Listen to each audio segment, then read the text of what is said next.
Nito lamang nakaraang buwan, nakaranas ng pangangati, pamumula at pamamaga ng mata si Grace matapos daw nilang mag-swimming ng pamilya. Dahil halos hindi raw niya maidilat ang dalawang mata, nagpakonsulta siya sa doktor. Dito sinabing meron na siyang sore eyes. Makati yung mata ko, tapos basta irritating yung mata. Start yung sa kabilang mata, tapos nahaway sa kabila kasi pag kuskus mo rito, kukuskus ka sa kabila. Isa sa mga karaniwang sakit ngayong tag-init ang sore eyes, impeksyon sa mata at marami raw itong klase. From viral to bacterial to allergic to irritant, and the list goes on.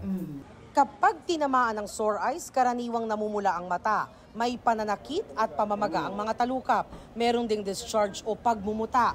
Nakakahawa at madaling makahawa ang taong may sore eyes.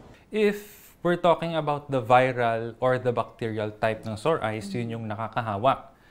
Nakakahawa siya via direct contact. Meaning, kunyari ako, meron akong sore eyes, mahahawa ko ang ibang tao kapag kunyari yung discharge na nanggaling sa aking mata, nasa kamay ko, humawak ako sa ibang tao, nakisalamuha ako sa ibang tao, therefore napunta sa kanila yung discharge na yon at na-rub din nila yung mata nila, doon sila pwedeng mahawa.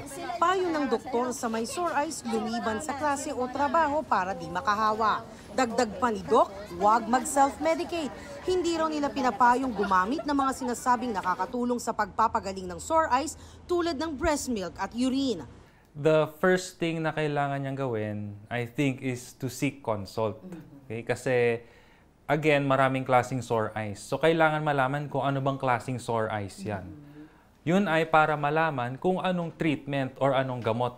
Kapag di raw kasi tama ang gamutan ng sore eyes, maaari itong lumala. Worst case scenario, pwedeng mabutas yung mata, kumakain ng cornea, simpleng mapula yung mata, nagmumuta, pati vision affected na. Kaya hindi dapat binabaliwala ang sore eyes. Hindi rin daw imposible na tamaan muli ang isang taong nagka-sore eyes na. Kaya naman para makaiwas, umiwas sa paliligo o pagsuswimming sa maduming tubig o sa mga tubig na posibleng contaminated. Ugaliing regular na maghugas o panatilihing malinis ang mga kamay. Para sa GMA Integrated News, Jamie Santos ang inyong saksi.